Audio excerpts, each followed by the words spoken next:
And a good evening, Stephen. How you doing? I guess it's an afternoon. It's just getting dark out early these days. Stephen Jones with us. Hey, good evening. Can you good hear afternoon. Me? Yes, sir. We got you now. How you doing? I'm doing good. How you doing? Oh, we're doing outstanding, man. It's a football Friday, and the Cowboys are winning. I don't think it gets much better than this. How about you? I don't disagree. I think it's our team's really setting up nice here. We had the bye week. We got really got some people healthy and making progress, and so anyway, we're I think in as good a place as we could hope to be at this time, especially after that first game. And as we look forward to Green Bay, we probably got a bear in a corner ready to come out of there with Aaron Rodgers and the Packers. But it'll be it's a great place to play football at Lambeau. What a great history with the game of football. It'll just be great going up there. Obviously, Mike's homecoming on his birthday week, so a lot of good things going on. Steven, is there a player other than Aaron Rodgers that's caused your family more heartache? No, I think he'd be right there at the top. I guess maybe Tom Brady. Okay. But the Rodgers games were obviously probably I don't think we've beaten Brady yet, but the Rodgers games were obviously tough ones because it eliminated us, a couple of them in the playoffs. So, he's just, one of the best to ever play the game and, just a great football player. And certainly, at some point here they're going to make their run. And, we just got to get in there and, take advantage of having an extra week to get people healthy. And we got to play our best football if we're going to go up to Lambeau and get a win. Stephen, Jerry and the rest of your players have not been shy in terms of recruiting Odell Beckham Jr. Are you in line with them? What do you think about adding OBJ to your roster? Well, as I've always said, player acquisitions 365 days a year. I think it's rare that you see a talent like OBJ out here this time of year as a free agent. The reason you can't talk openly most of the time is it's usually has to do with the trade, and of course that's tampering, so you can't openly talk about players. But certainly OBJ's free to do and go where he wants to go. And, we like our football team. We think, hard not to imagine a healthy OBJ, couldn't really help us out. And he did that for the Rams last year. Obviously, if you watch the first quarter and a half of that Super Bowl, OBJ may have been on his way to being the MVP. So, he's certainly a top-end football player. Obviously, he's coming off an injury, so that'll be, part of the process. But, we, as everybody said, from Jerry on down, there's certainly interest in that. When's the next part of the process start? Do you think he's ready to come in and take a physical anytime soon? I think he's working to get there. I don't know that he's, it's right now, but I think in the next couple of weeks, certainly he may be ready to take a look at it. So with a guy coming off an ACL at 30, he already had an ACL before early in his career. Would this be a prove-it, rent-a-player type of situation, or do you think he's in line for a multi-year deal because of his resume? Yeah, that'd be unfair to get into his business and how that's going to work out. So we'll just have to work through that. I don't think it's proceeded with any team in terms of what the business may look like. But certainly we'll roll up our sleeves and get in there and see, what that's going to be like. Are you and Jerry at each other like it's been told the Dion decision brought you guys nose to nose back in the day? I think there's only been one of those, and that may have been a little miscommunication. So okay. We communicate really well these days, and I think everybody will be on the same page. Do you kind of pinch yourself a little bit, Steven, saying, wow, we're in November, we got a hell of a shot to do something special this year, and there's a talent like that out there and available? Well, I mean, like I said, it's rare that you have a total free agent out there this time of year. I mean, usually these, guy with a resume, as you said, like OBJ, it's rare that you see a player like that out there. Now, it's for obvious reasons, which are real, which he's coming off a significant ACL injury. So, those will all be, measured as we move forward and see how this might work. Does this feel similar to the Deion move in the 90s that was able to put you back in the Super Bowl and get that third out of 4 years where the NFC is so wide open that this is a move that could maybe put you over the top in the NFC?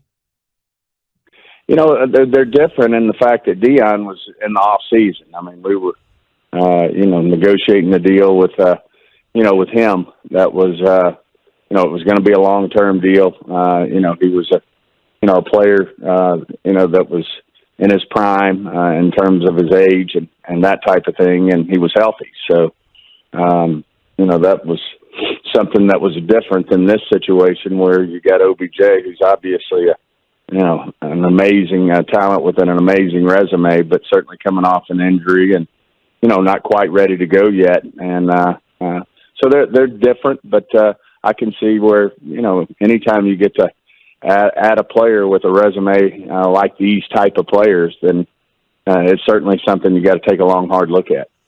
Stephen, we're seeing reports and pictures of Tyron Smith starting to work his way back and probably a couple of weeks away.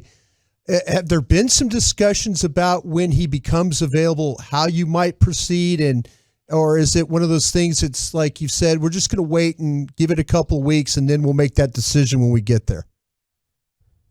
That's it. I mean, I'm sure, don't get me wrong, I'm sure Mike and the offensive staff, have gone through that and, are talking about it. But at the same time, our focus right now, our bigger focus is to beat the Packers. That's one of the exciting things about this football team is we do have players who are on, injured reserve that can return, like a Tyron Smith, that excites you about your depth and excites you about what a player like a Tyron Smith could bring to the equation. I mean, he's obviously, when he's healthy, one of the best, if not the best, left tackle in the league. So, it does excite you about the future of this football team. Stephen Jones here with you on 105.3 The Fan. Okay, different topic. How do you approach this trend here? Teams are running more than they have in 35 years, and they're having more success than in almost any season ever when it comes to yards per attempt. Stephen, how much is offensive football changing here, and when did this start? Well, I think it's a complementary football. As Mike uses the term all the time, and you look at some of these teams, and they do have the better running teams have really strong defenses and are committed to the run. And the offense and defense complement one another, which is positive.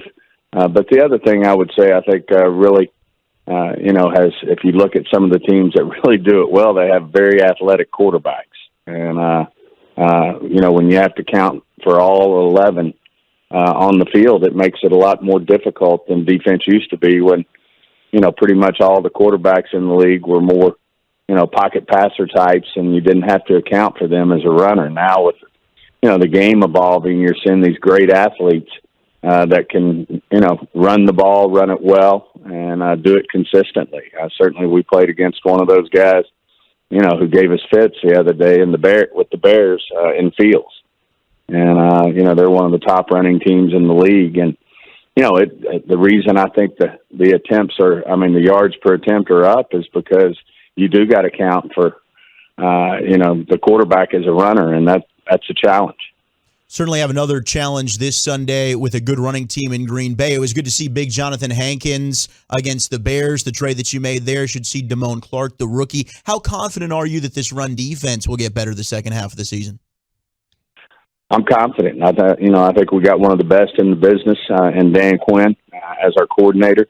He certainly understands, with the pass rush that we have. I think we're number one in sacks right now. That we're going to.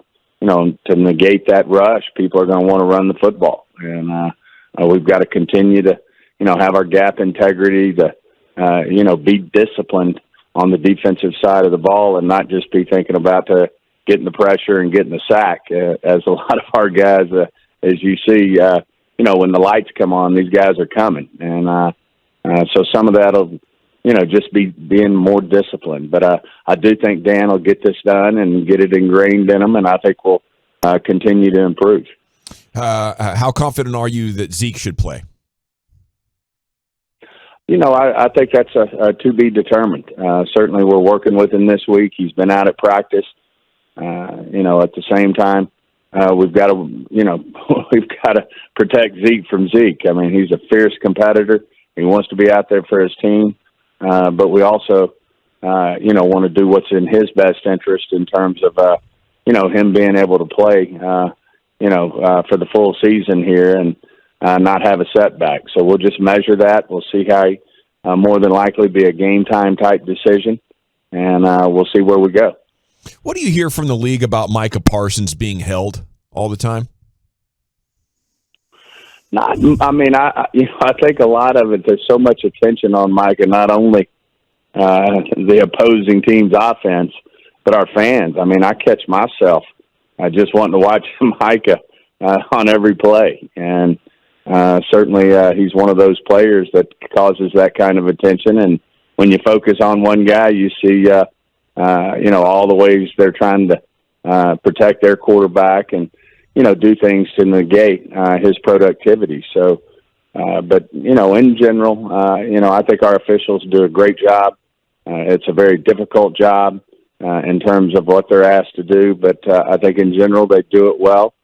And certainly they try to be consistent. So, that is what it is in terms of, when you got a great player like a Parsons, people are going to focus on it, and they're going to see every little detail of what's going on out there. So that dynamic wasn't the inspiration for Jerry's Halloween costume? I don't think so. No. Okay. All right. I know Jerry was on the competition committee, and well, I tell you what, when you serve on a committee like that, you understand and you have even more respect for our officials and what their job is and how difficult it is. And my hat's off to them. I mean, in general, they do a great job. Well, Stephen, like you and other Cowboy fans, I wake up in a night sweat as well anytime we got to play Aaron Rodgers and the Packers. But this rivalry is so nostalgic. How unique is it anytime you get to go up to Lambeau and renew this rivalry between the Cowboys and Packers? Well, I mean, it's just amazing to go up there. I mean, it just exudes what our game's all about. I mean, you go back to the Lombardi days and all the Hall of Fame great players, that played in that era. And then, of course, they've continued, to put out Hall of Fame type players with Favre and Rodgers, Reggie White, all the great players, all the great coaches. And then, to go to Lambeau Field, it doesn't get any better than that. I'm so looking forward to it, in terms of, just feeling what football is all about. But at the same time, as you said, waking up in some night sweats, worrying about what kind of game Aaron Rodgers is going to have. Now, Jerry's talked quite a bit this week about watching a lot of football over the bye week, and I'm curious, how do the Joneses take in a football Sunday without the Cowboys? Are you guys, is there a bunch of screens going down? Are you old school like Broadus where you can't watch the red zone? Because I'm hopeful that the Joneses are sitting there with Scott Hansen and soaking in all the red zone action. Well, I find myself usually picking a game, one that's, either going to be a team that we're going to be playing or that certainly affects, our season. But I really enjoy watching games on Sunday. Certainly we play in one time frame, and we're always finding ourselves watching, whatever game, if it's an early game, trying to catch those, if you're at 3 or and then catch the night game as well. But it's always interesting to watch those games, but usually not a multiple screen guy either. I may turn the channel back and forth on 2 games, but don't necessarily go for the multi-screen game. I get it. Final question, just out of curiosity, is Odell the only free agent veteran out there that you guys are looking at? We're always, we're filling practice squad spots, looking for opportunities there, maybe to get some looks at some players. But, in terms of that caliber of a player being available, he'd be the only one. Got it. Thank you so much. Give him hell up there. We'll be pulling for you. Thanks, guys. Always great to be on with you.